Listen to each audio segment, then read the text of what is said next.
Good morning, traders. This is John Kennedy, Senior Commodity Market Strategist from Chicago, here to give you a brief rundown of some of the grain markets here this morning. The grains across the board have turned weaker after being up preceding the pit open here in Chicago.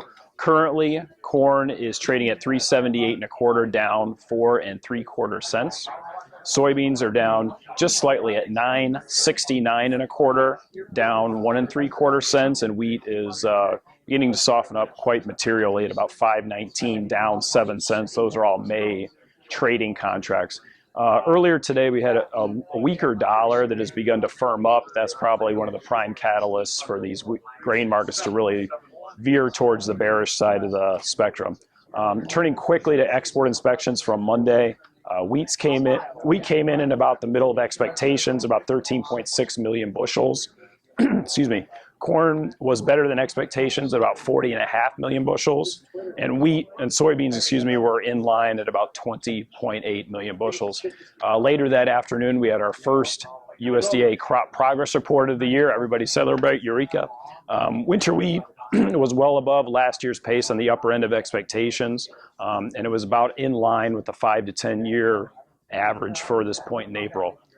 Corn planting remains slow across the South, and something to keep an eye on is the cotton progress is significantly slow for this point in the season.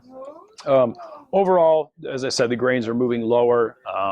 We're having for the forecast the next week to 10 days some good rains forecast through the Midwest that should help ahead of the prime planting season here.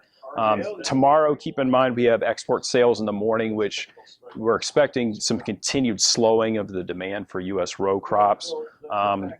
Today begins for the big boys funds, the index roll for May contracts. Keep that in mind.